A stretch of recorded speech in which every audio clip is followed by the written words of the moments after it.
स्वागत है मेरे दोस्त आप सभी का आपके अपने यूट्यूब चैनल संघर्ष AK27 पर। तो आज हम आपको बताने वाले हैं मृदा सॉइल के बारे में। तो आइए अपने वीडियो को ही शुरुआत करते हैं मोस्ट इम्पोर्टेंट क्वेश्चन के माध्यम से।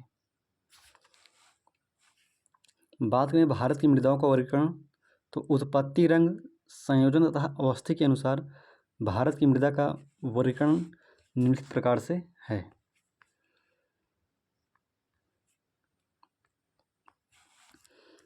तो भारत की मृदाओं का वर्गीकरण में देखेंगे, एक है जलोढ़ मृदा, काली मृदा होती है, लाल और पीली मृदा, लेटराइट मृदा, शुष्क मृदा, लवणीय मृदा, और एक हमारे पास है पीट मृदा, वन मृदा।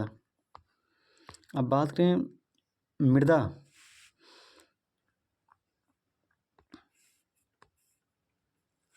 तो मृदा शब्द की उत्पत्ति लैटिन भाषा के शब्द सोलेम से हुई है, जिसका शाब्दिक अर्थ होता है फर्श या फ्लोर। भारत के सर्वाधिक क्षेत्र में कौन सी मृदा पाई जाती है? तो भारत के सर्वाधिक क्षेत्र में जलोढ़ मृदा पाई जाती है। कौन सी मृदा पाई जाती है? जलोढ़ मृदा। भारत के सर्वाधिक क्षेत्र में जलोढ़ मृदा पाई जाती है। जलोढ़ मृदा को ही क्या कहते हैं? कछारी मृदा कहते हैं। रेगुर मृदा को किस अन्य नाम से जाना जाता है? तो रेगुर जो मृदा होती है उसे हम काली मिट्टी के नाम से जानते हैं। और काली मिट्टी में किसकी खेती होती है? काली मिट्टी में होती है भैया आपकी कपास की खेती। कपास की खेती सबसे ज़्यादा किस मिट्टी में होती है? काली मृदा में होती है। रेगुर मृदा का सर्वाधिक विस्तार किन राज्यों में पाया जाता है? जो रेगुर मृदा है, रेगुर मृदा को किस नाम से जाना जाता है? काली मृदा। तो इसका जो विस्तार होता है कहाँ पे होता है? एमपी में है। एमपी में है। कहाँ पे? महाराष्ट्र में। महाराष्ट्र में है। ठीक भैया। मालवा पठार में किस मृदा की अधिकता है? तो काली मृदा की। जो हमारा मालवा पठार है, मालवा पठार में काली मृदा की अधिक पाई जाती है। काली मृदा में होता क्या है? तो काली मृदा में कपास खेती बहुत ज़्यादा होती है। काली मृदा को स्वतः जुताई वाली मृदा कहते हैं। काली मृदा को स्वतः जुताई वाली मृदा भी कहा जाता है, जिसमें सिंचाई की कम आवश्यकता पड़ती है। यह मृदा कपास की खेती के लिए सबसे उपयुक्त मानी जाती है। तो काली मृदा कपास की खेती के लिए। पीला रंग फेरिक ऑक्साइड के कारण होता है, जबकि लाल रंग लोहे के ऑक्साइड के कारण होता है। जो हमारी पीली मृदा होती है, जो पीली मृदा का पीला रंग होता है, किसके कारण होता है? पीली मृदा का पीला रंग फेरिक ऑक्साइड, लाल मिट्टी का लाल रंग लोहे के ऑक्साइड के कारण होता है। लेटराइट मृदा मुख्यतः केरल, कर्नाटक और महाराष्ट्र में पाई जाती है। जो हमारी लेटराइट मृदा है, कौन सी मृदा? लेटराइट सॉइल कहाँ पाई जाती है? केरल, कर्नाटक तथा महाराष्ट्र में पाई जाती है। केरल, कर्नाटक तथा महाराष्ट्र में पाई जाती है। इससे आपका भारत का नक्शा हो गया। क्या है भैया? आपका भारत का नक्शा है। तो भारत के नक्शा में यहाँ पे क्या है? गुजरात है, यहाँ पे क्या है? महाराष्ट्र, कर्नाटक और क्या? केरल। तो लेटराइट मृदा कहाँ पे पाई जाती है? महाराष्ट्र में, कर्नाटक में और कहाँ पे? केरल में। इन 3 जगह पे जो है भारत में लेटराइट मृदा पाई जाती है। लोहे की मात्रा अधिक होने के कारण कौन सी मृदा दिनों दिन अनवर होती जा रही है? लेटराइट है। कौन सी है? लेटराइट है।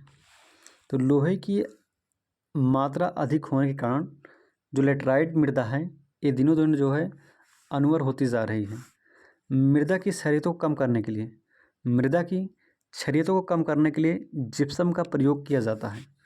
अगर आपकी मिट्टी में क्षारीयता का गुण है, अगर आप उसे क्षारीयता को दूर करना चाहते हैं, तो आप किसका उपयोग करेंगे? जिप्सम का। जिप्सम का उपयोग करने से क्या होता है? जो मिट्टी में क्षारीयता गुण होता है वो दूर हो जाता है।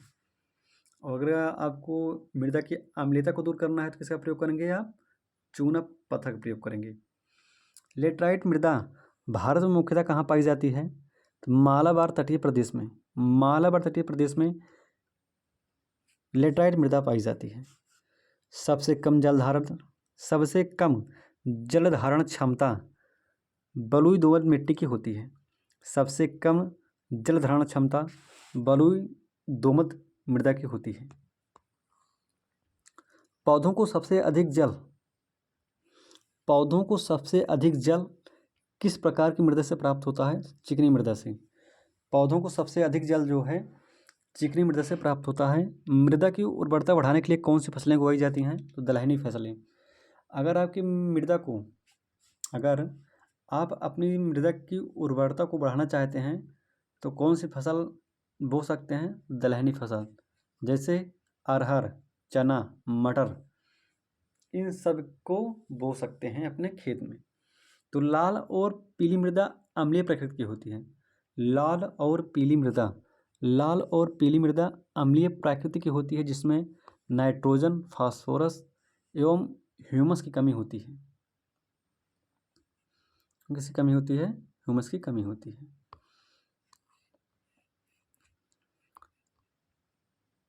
बात में चंबल घाटी का निर्माण किस भौगोलिक प्रक्रिया से हुआ है? तो अवनालिका अपर्जन से जो है चंबल घाटी का निर्माण हुआ है।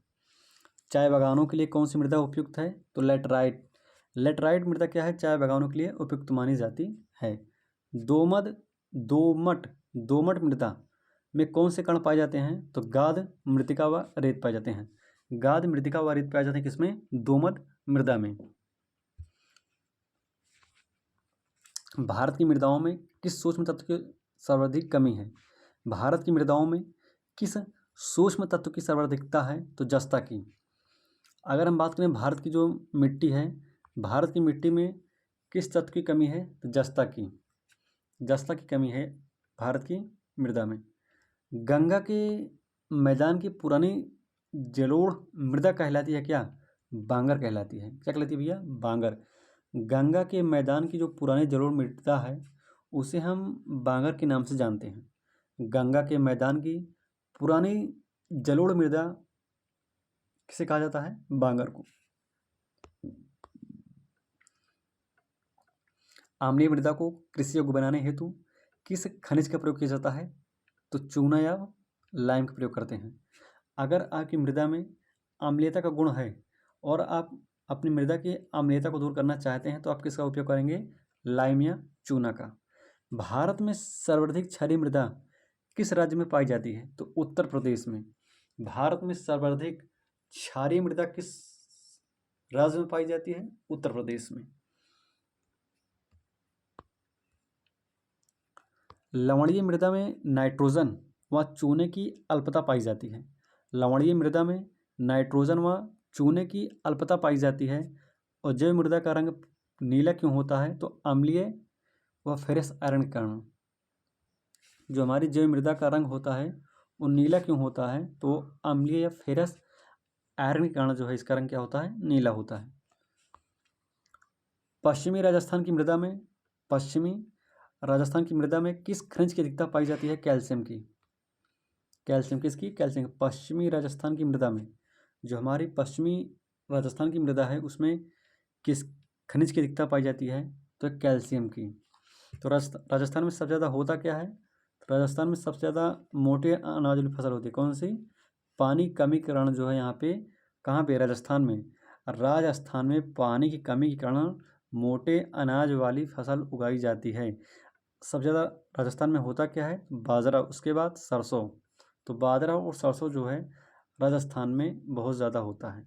और सबसे ज़्यादा होता क्या है? तो बाजरा।